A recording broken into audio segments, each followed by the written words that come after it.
also said no. But looking at the role the military has played, the fairly recent example would be the clashes with the Shiites in Abuja fairly recently. Are they looking at new ways of regaining the trust of the people? Or let me pose a question that my colleague asked in that last report. How can the military and civilian population create an environment where there's cordiality? An environment where there is cordiality is about going about what we call rights responsibly. Responsible rights simply means each part plays each aspect plays its part well. The civilians will play their part well. The military will play its part well. As I told you, reasons adduced to both sides is what is causing the strain. We're seeing a situation, for example, where some people believe their right to do whatever in a democracy is indefinite. No. A democracy is about rights, but then we talk about responsible rights. If you come to the side of the military again will have to look for what we call superior solutions to the situation, as it were.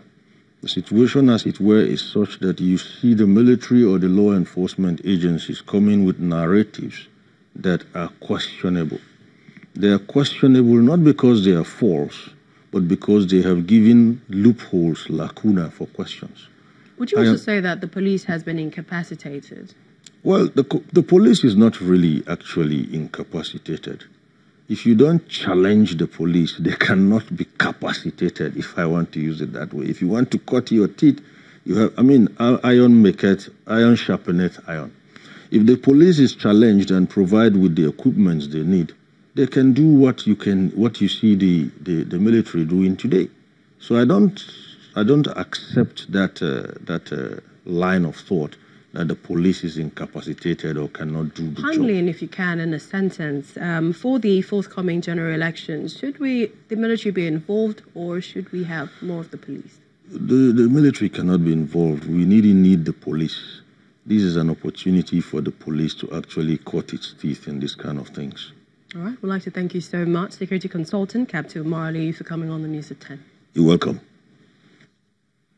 Well, as displaced persons from southern Cameroon continue to cross over into Nigeria through the porous borders to Ogoja in Cross River State, local authorities are becoming more concerned about the need to find a lasting solution to the root cause of the influx. Our community report tonight brings to the fore the concerns from different quarters, including the state of the camps where the refugees are taking refuge.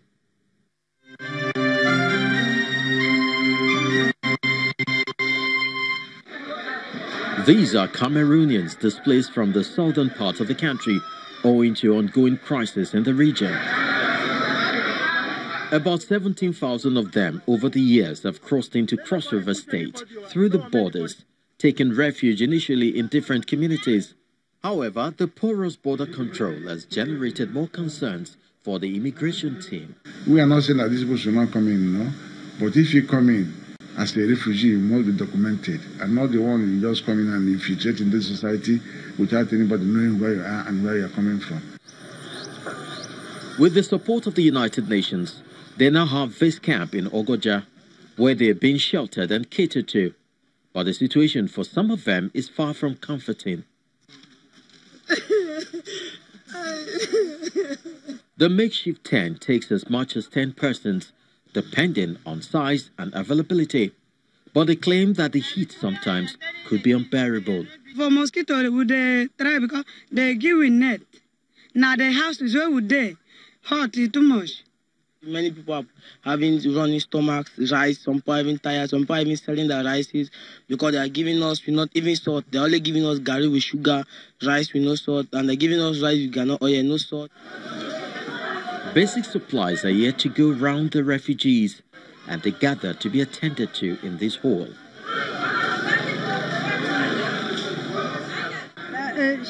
Eating for sleep, I not get them. Me and the workers, pocket, me I not get them. While some have since arrival given birth in their tents, those who could afford it make their way to this health center, which is almost in a state of disrepair. Most of them in the camp there, they are complaining that the table is too hard and painful in their body that whenever they come here to give birth, to deliver their babies, when they go back, they feel body pains.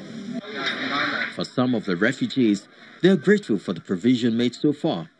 But like the proverbial Oliver Twist, they ask for a little more. The camp is nice, though it's somehow boring because we are new. But I know that as time goes on, we'll get used to the place. If you and the field help me, give me some small money, where I would manage myself and my family, it go fine. If not so, my condition not there fine at all. With the influx of refugees still growing by the day, the state government appears to have its work cut out. We've seen women who delivered in their own huts.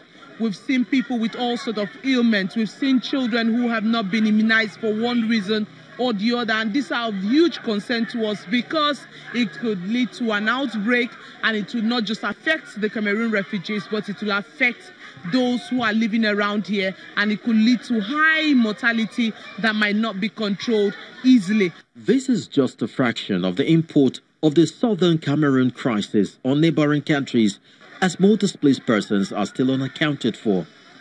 It may be a lot more cheaper for Nigeria and the international community to wade in and ensure peace is restored so these people can return home.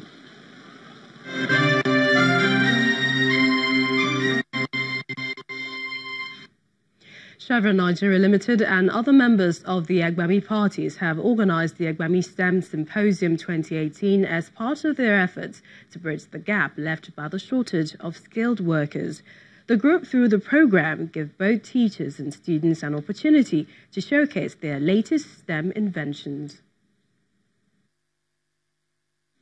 STEM, that is science, technology, engineering and mathematics, is an acronym coined to address the current and future shortage of skilled workers in high-tech fields and the inadequate education of students in these areas. As part of efforts to address this problem in the country, Chevron Nigeria Limited and other investors in the Agbami parties organized the Agbami STEM Symposium 2018. The Agbami parties have been contributing to education and development for a very long time in this country. And this support for STEM is one of the manifestations of that effort at helping education to develop. The event features a STEM Innovative Teachers Competition and the Ideation Challenge, which provides an opportunity for participants, both teachers and students, to exhibit their works and also network. We created the Beyond the Classroom tabs. It's like a palm-sized tablet. It's a learning aid, so it runs on the battery and it also has solar power. It's a personalized learning experience. Your teacher might not get to you with their teaching style, but with this tab, it's all about you. So it is tailored. It creates your own learning experience just for you. We created something called Terra Box, which is very, very simple. You see, in this small box here, it engages in user-friendly conversations, but it also has the same knowledge that expert tutors and instructors would have. So it's just this little box that you have that talks with you wherever you are. The organizers emphasize the need to engage the tutors. I find that sometimes students drop off just because of the way it's presented, right? So we thought that it's not enough to work with these young people, but we needed to also work with their teachers to think about other ways of presentation. And it's not just that we were giving them solutions on what to do. We also wanted to bring forward, because I'm amazed through our engagement with the teachers on this program at how much of innovation they are already doing in the classroom.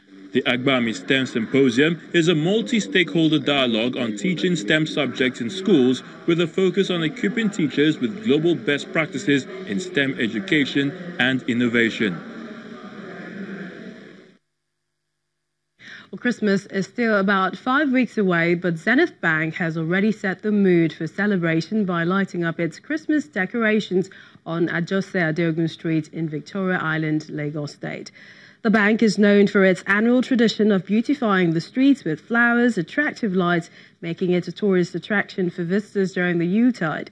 The Group Managing Director and Chief Executive Officer of the bank, Mr. Pt.3, says the Carnival of Lights symbolizes the company's radiation of love and goodwill to its customers and staff who have worked tirelessly throughout the year.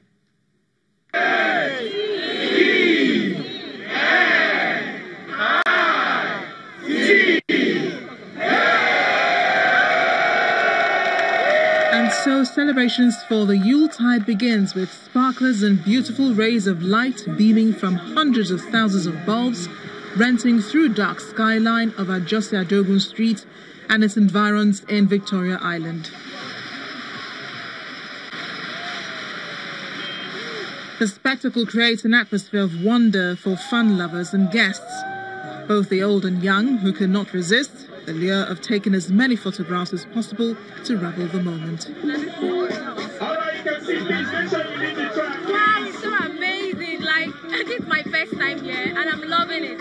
I'm already feeling Christmas already. Christmas is here already. I can feel it. As in the lighting, it's so fun. I love it. The weather, the decoration, the lighting, everything. This season is the bomb. Like, they did a lot of things that amazed me. Like, do you know what it means from here to the other end? The whole fireworks they were doing, and this whole light, like, no one does it better than Zenith, trust me.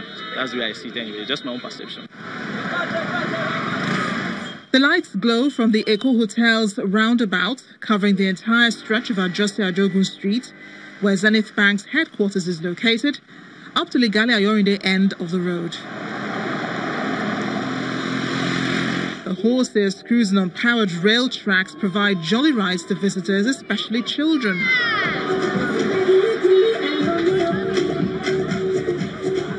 For 7 years, Zenith Bank has been investing in this project just to spur the mood of joy in Nigerians as year-end festivals commence. So what we're doing today is to identify with the season, okay? Part of the festivity, part of the joy, part of the, of the celebration, okay? And you can see that, for me, this street is about the, best decorated street in Nigeria and probably in Africa. Zenith Bank says that the beautiful site will be on through the Yuletide period and the New Year, providing a one-stop dazzling attraction for fun seekers and road users while it lasts. Well, I think Christmas should come already. Well, still ahead on the news at 10, reigning Africa Women's Champions, the Super Falcons, suffer a shocking defeat in the opening Group B game of the Africa Women's Cup of Nations. That's in sports news. Please stay with us.